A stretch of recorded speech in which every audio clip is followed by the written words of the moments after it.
Hello दोस्तों, हम लोग पढ़ रहे हैं त्रिकोणमिति यानी ट्रिगोमेट्री और 11th का मैथ है। इसमें हम लोग पार्ट 5 यानी 5वां क्लास पढ़ेंगे। इससे पहले 4 क्लास पढ़ चुके थे। ठीक है, तो बेसिक बातें हम लोग पढ़ रहे थे, बेसिक ऑफ एंगल रिप्रेजेंटेशन। ठीक है, तो बेसिक ऑफ एंगल रिप्रेजेंटेशन फिर से मैं हल्का सा रिकॉल कर लेता हूँ। देखिए, इसमें पढ़े थे जैसे इस तरह से रहता था, 4 गो इस तरह से क्वाड्रेंट बांटते थे, first, second, third, fourth. Angle देखते रहे थे। यहाँ से क्या हो रहा था 0 डिग्री, यहाँ क्या हो रहा था 90 डिग्री, यहाँ क्या हो रहा था 180 डिग्री, यहाँ क्या हो रहा था 270 डिग्री। ठीक है, यहाँ क्या हो रहा था 360 डिग्री। और इस तरह से आगे बढ़ते रहा था, जैसे 450 डिग्री। इस तरह से आगे बढ़ते थे हम लोग तो कितना हो जाता 540 डिग्री। यहाँ आगे बढ़ते थे तो 630 डिग्री, यहाँ आगे बढ़ते थे तो 720 डिग्री। तो ये तो पढ़े थे। अब इसके अलावा हम लोग ने पढ़ लिया, क्या पढ़ लिया कि जनरल फॉर्म में इसको पढ़ लिए थे कि जनरल फॉर्म में इसको कितना लिखते हैं। तो देखिए, याद होगा आपको तो समझ में आ जाएगा, और नहीं तो हम बता रहे हैं। देखिए, इसको जब जनरल फॉर्म में लिखे थे तो इसको लिखे थे हम लोग 2n पाई। पिछले वीडियो में ही हम पढ़ चुके हैं। ठीक है, इसको 2n पाई लिखे थे। ऊपर वाला को लिखे थे, या पहले इधर वाला को लिखेंगे 2n पाई, इधर लिखेंगे तो 2n + 1 पाई। इधर लिखे थे 2n + 1 × पाई। ठीक है, वो 2n पाई, ये 2n + 1 पाई, क्योंकि एक पाई ऐड होता है। ऊपर में लिखे थे 4n + 1, इसको लिखे थे हम लोग 4n + 1 × π/2। इसको उल्टा +2 जोड़ दिए थे तो इसको लिखे थे 4n + 3 × π/2। तो ये जनरल केस था। ठीक है, यहाँ तक हम लोग पिछले क्लास में पढ़ चुके थे। ठीक है, तो इसको हम लोग फिर से फर्स्ट क्वाड्रेंट, इसको सेकंड क्वाड्रेंट, इसको थर्ड क्वाड्रेंट, इसको फोर्थ क्वाड्रेंट। ठीक, अब देखिए, इतना तो हम लोग पढ़ चुके थे। उसमें भी बताया था जैसे कि इसमें फर्स्ट क्वाड्रेंट जो कहते हैं, first quadrant, second quadrant, third quadrant, fourth quadrant. तो यहाँ से फर्स्ट क्वाड्रेंट की वैल्यू कहाँ से कहाँ, सेकंड का कहाँ से कहाँ, तो फर्स्ट क्वाड्रेंट की वैल्यू होता है 0 से लेकर के 90 डिग्री के बीच में। दूसरा का होता था 90 डिग्री से 180 डिग्री के बीच में। तीसरा का होता था 180 डिग्री से 270 डिग्री के बीच में। चौथा होता था 270 डिग्री से 360 डिग्री के बीच में। ये पढ़े थे। इसमें पढ़े थे हम लोग, देखिए याद होगा मैंने बहुत बढ़िया से समझाया था पिछले बार। जैसे फर्स्ट क्वाड्रेंट यहाँ होगा तो इसकी जो थीटा की वैल्यू होगी कहाँ से कहाँ होगी बताइए। तो फर्स्ट क्वाड्रेंट, सेकंड क्वाड्रेंट मैं सबको लिख रहा हूँ, और थर्ड क्वाड्रेंट और फोर्थ क्वाड्रेंट। मैंने गलती भी बताया था, ये भी ध्यान देना होगा आपको। तो देखिए इस तरह से, देखिए तो ये थीटा की जो रेंज होगा फर्स्ट क्वाड्रेंट, तो यहाँ से लिख सकते हैं 2n पाई से कितना, 2n पाई से इतना, यानी 2n पाई से ले करके 4n + 1 × π/2 होगा। ठीक है, इस रेंज को देखेंगे तो कितना होगा 4n + 1 × π/2 से ले करके 2n + 1 × पाई तक। इसको देखेंगे तो 2n + 1 पाई से ले करके 4n + 3 × π/2। ठीक है, इसको देखेंगे तो 4n + 1 π/2 से कुछ लोग लिख देते हैं 2n पाई। जो मैंने पिछले क्लास में बताया था 2n पाई जब लिख दोगे तो ये गलत हो जाएगा। क्यों गलत हो जाएगा, क्योंकि देखो क्या 0 से शुरू किए हैं तो 0 तक लाए हैं, नहीं लाए हैं। देखो यहाँ 0 से 90 है तो क्या 270 से 0 नहीं, 360 आया है, सॉरी 360 आया, जो कि सही है, 0 नहीं होता है यहाँ। तो उसी तरह से 2n पाई नहीं होगा। क्यों नहीं होगा, क्योंकि यहाँ से π/2 फिर से जुड़ जाता है, क्योंकि π/2 ना कहें, उसको 2 पाई कहें। तो इसको 2 पाई अगर रेंज में जोड़ दोगे तो क्या होगा 2n पाई + 2 पाई होगा ना। तो 2 पाई यहाँ से कॉमन लोगे तो क्या होगा n + 1 होगा, या ऐसे लिख सकते हैं 2 × n + 1 × पाई। मैंने पिछले वीडियो में बताया था, इसलिए ना लिख करके आप क्या लिखेंगे, यहाँ से इसको आगे का रेंज देंगे तो क्या लिखेंगे 2 × n + 1 × पाई। तो ये यहाँ तक पिछले वीडियो में हम लोग पढ़ चुके थे। इसको बात को अगर नहीं नोट किए हैं तो इसको नोट कर लीजिए, बहुत ही काम करेगा। ठीक है, जनरल केस में। ठीक है, चलिए आगे हम लोग बढ़ते हैं।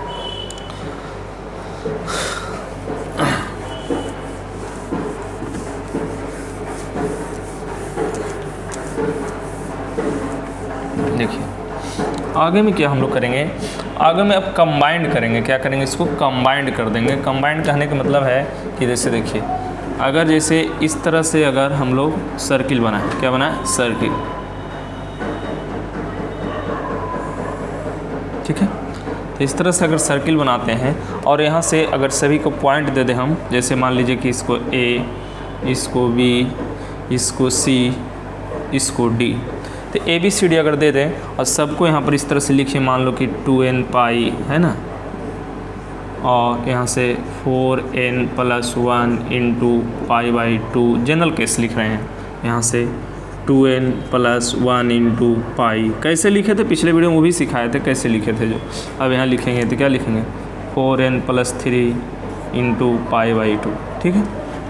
अब देखिए, अब यहाँ से हम लोग कंबाइन करेंगे। क्या करेंगे, कंबाइन करेंगे एक्स एक्सिस और वाई एक्सिस को। इसको हम लोग कह सकते हैं ना कि क्या है, ये रियल में एक्स एक्सिस का टर्म है, ये वाई एक्सिस का है। तो हम इसको मिटा रहे हैं।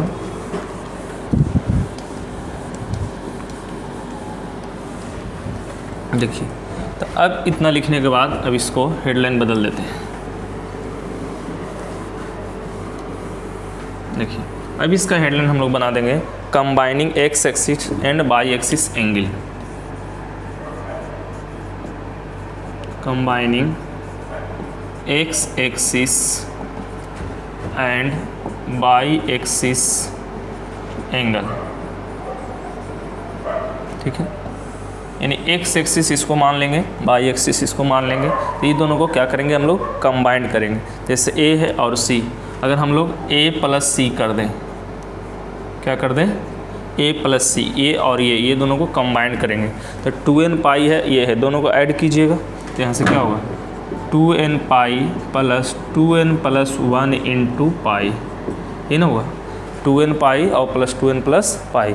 अब दोनों को देखिए कंबाइन करके, तो कंबाइन करने का मतलब यहाँ पर क्या हो जाएगा, जो देखिए यहाँ से देखिएगा, तो 2n पाई प्लस, इसको तोड़िएगा तो क्या होगा, 2n पाई + पाई होगा ना, देख लो, 2n पाई + पाई, तो 2n पाई और पाई। तो यहाँ से अगर एक तरह से टर्म देखा जाए तो जब दोनों को ऐड करने से देखिए, ये इसको हम लोग क्या बोलते थे, एक तरह से 2n पाई है, तो ये क्या था, ऑड कि इवन, तो ये इवन एंगल था। क्या था, इवन माने सम था, क्योंकि इसमें जब भी आ रहा था तो 2n का केस आता। ये 2n + 1 था, तो 2n + 1 जब था तो ये इवन था, तो ये इसका क्या हो जाता था, ऑड हो जाता था। ये क्या होता था, इसका ऑड हो जाता था, ठीक है। कैसे जी याद होगा आप लोग को, देखिए यहाँ होता था 0, यहाँ होता था पाई, यहाँ होता था 2 पाई, यहाँ होता था 3 पाई, यहाँ होता था 4 पाई, होता था ना, यहाँ होता था 6 पाई, होता था कि नहीं। तो देखो, ये है आपके पास ऑड और इवन, और ये है आपके पास ऑड, देख रहे हो, ये है 0, 2, 4, 6, 8, 10 चल रहा था, तो ये इवन था। ये क्या था, 1, 3, सॉरी 5 हो गए, हाँ है ना, 1, 2, 3, 4, 5, ये क्या है, 1, 3, 5 क्या है, ऑड है, तो ये ऑड एंगल था, और ये क्या था, इवन एंगल। तो अब ऑड और इवन को जोड़ दोगे, तो ऑड और इवन को जोड़ने का मतलब क्या हो, मान लो कि ऑड हो गया 1, इवन कितना हो गया 2, तभी क्या हो गया, ऑड इवन। फिर से मान लो कि 3 है, फिर से इसको हम जोड़ दिए 4, तो ये सब क्या है, एक तरह से समझो तो इवन नंबर ही आ जाएंगे, या कहें तो टोटल हो जाएंगे, ऑड और इवन दोनों को कंबाइनिंग कर रहे हैं। तो ये सब जो जोड़ने के बाद क्या होगा, 2n पाई और 2n पाई और पाई, तो 2n पाई इस तरह से हम लोग इसको कंबाइन करें तो एक तरह से कह सकते हैं कि इसकी जो वैल्यू हो जाएगी, तो यहाँ से n पाई के केस में आ जाएंगे। क्या आएगा, n पाई। आपको n पाई क्या, अब 2n पाई, तो n पाई तो पहले ही से है, तो यहाँ से देखो ध्यान देने की बात, मान लो ये पाई है, तो ये 2n पाई है, ये 2n पाई है, तो कॉमन लेने के जैसे ई तो क्या है, अब ऐसे कितना लोग क्या लिखेंगे, 4n पाई + पाई, है ना, 2n पाई 4n पाई प्लस। तो अब इसको अगर मान लो आओ कंबाइन करोगे तो क्या होगा, अगर यहाँ से लिख सकते हो 4n + 1 × पाई, यही ना, ज़्यादा से ज़्यादा तो यही लिखोगे कि 4n + 1 × पाई।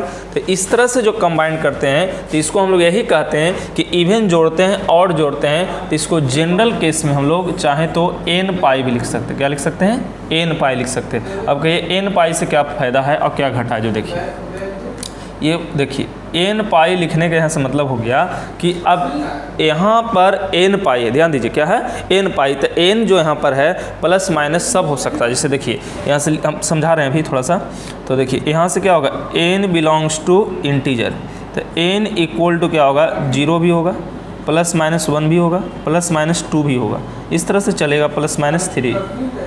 देखिए अब इससे क्या फ़ायदा होगा कि देखिए अगर n का मान 0 हो जाएगा, क्या होगा n का मान 0 तो 0 हो जाएगा, n का मान 1 धरिएगा तो पाई हो जाएगा, n का मान 2 तो 2 पाई, n का मान 3 पाई, यानी सबको देखिए ध्यान दीजिए ना इसको, अगर n पाई लिखते हैं तो देखिए n का मान 0 तो 0, n का मान 1 तो 1 पाई, n का मान 2 तो 2 पाई, n का मान 3 तो 3 पाई। यानी अगर हम लोग इसको कंबाइंड करें तो जनरल में कह सकते हैं इसकी क्या होगा n पाई होगा, ठीक है। अब कभी कभी आप इसको भी लिखेंगे तो कोई दिक्कत नहीं है, 4n प्लस 1 पाई, तो देखो n का मान 0 रखोगे तो पाई आएगा, 0 नहीं ना आएगा, इसीलिए 4n को यहाँ पर नहीं ले सकते हम लोग, ठीक है। फिर लोगे तो फिर इस तरह से सब में कंबाइन करना पड़ेगा, इसलिए अब हम लोग यही समझेंगे कंबाइनिंग ऑफ एक्स एक्सिस, तो कंबाइनिंग ऑफ एक्स एक्सिस क्या होगा a प्लस सी, तो यहाँ पर n पाई याद रखेंगे। यानी जनरल वैल्यू जब याद रखना रहे कि इस एक्सिस पर जो भी वैल्यू आए तो जनरल वैल्यू क्या होगा n पाई होगा, जनरल वैल्यू क्या होगा n पाई होगा, एक्स एक्सिस का जनरल वैल्यू n पाई होगा, ठीक है। ये चीज़ दिमाग में रखना है हमेशा। चलिए आगे हम लोग बढ़ते हैं तो क्या होगा,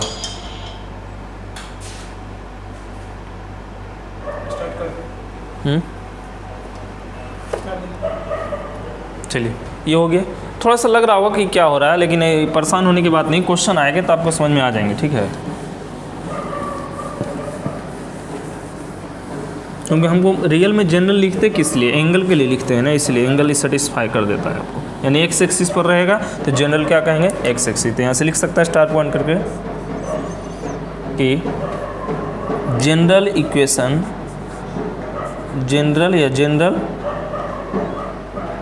value of x axis equal to n pi, कितना n pi, general value of x axis, मैंने एक्स एक्सिस पर क्या होगा जो जनरल वैल्यू होगा समान मान होगा वो क्या होगा n पाई होगा, ठीक है। अब देखिए इस दोनों को कंबाइन करेंगे b प्लस डी, तो b प्लस डी रियल में कंबाइन करेंगे तो ये दोनों को क्या होगा 4n plus 1 into pi by 2 plus 4n plus 3 into pi by 2 n होगा। तो अभी दोनों को देखो जोड़ोगे तो बातें कुछ और होता है, जोड़ने पर कुछ बातें और, क्योंकि देखो पाई बाई टू कॉमन है ना, पाई बाई टू कॉमन है, तो कितना हो जाएगा 4n plus 1 4n plus 3 into pi by 2, तो कितना होगा 8 pi plus 4 into pi by 2, यहाँ से क्या होगा 4, तो 2 pi plus 1 into pi by 2 होगा कि नहीं। तो यहाँ से 2 और 2 कैंसिल कर सकते हैं हम लोग, तो कितना हो जाएगा 2 into 2 pi plus 1 into pi by pi हो सकता है इस तरह से, 2 into 2 pi plus 1 into pi. तो यहाँ से इस तरह से जो हम लोग केस लिखते हैं, तो देखिए यहाँ से 2n प्लस 1, तो देखिए 2 पाई जो यहाँ पर केस आ रहा है, तो देखिए n का केस है नहीं, तो n का केस अगर देखा जाए तो यहाँ पर एक चीज़ मिस्टेक कर दी हम, 4n है 4n है था ना, n था ही 4n है, तो ये क्या हो जाएगा 8n हो जाएगा, 8n, तो यहाँ क्या हो जाएगा 2n हो जाएगा, तो कितना हो गया 2n प्लस 1 इंटू पाई, तो 2n प्लस 1 इंटू पाई हो गया।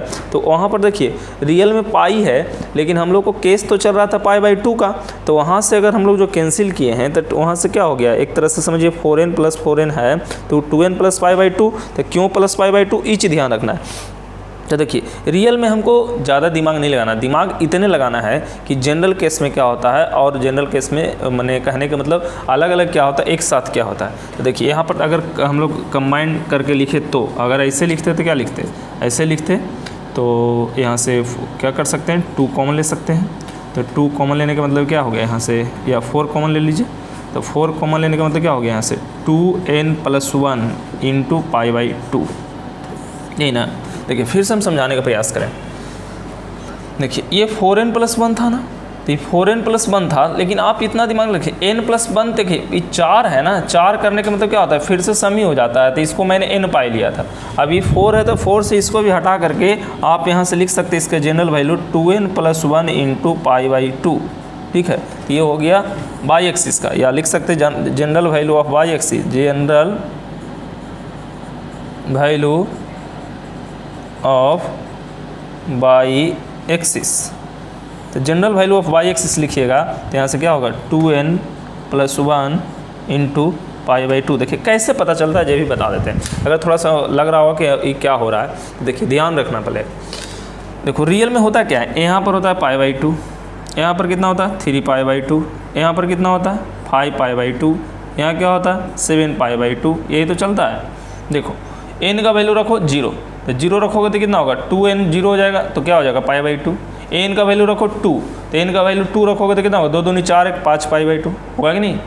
अगर n की वैल्यू देख रहे हो ना, n की वैल्यू क्या है 2n+1 इंटू π/2, तो 2n+1 इंटू π/2 है, तो n का वैल्यू क्या रखोगे 0 है ना, n का वैल्यू क्या रखोगे 1, तो 0 रखोगे तो क्या होगा 0 रखोगे तो π/2, 1 रखोगे तो क्या होगा 3π/2, 2 रखोगे तो क्या होगा 5π/2, 3 रखो तो क्या होगा 7π/2। ये जनरल इक्वेशन हो गया, ठीक है। ज़्यादा याद रखो या ना रखो, पूरा समझ में आवे या ना आवे। अभी इसमें यही समझ लो कि अगर एक्स एक्सिस पर कोई जनरल वैल्यू लिखने का है तो आप ये लिखिएगा, वाई एक्सिस पर लिखने का है तो ये लिखिएगा, बस ज़्यादा लिखने की भी ज़रूरत नहीं है। उसके बाद फिर अलग अलग कैटेगरी में बटेगा तो समझ में ज़्यादा आ जाएगा।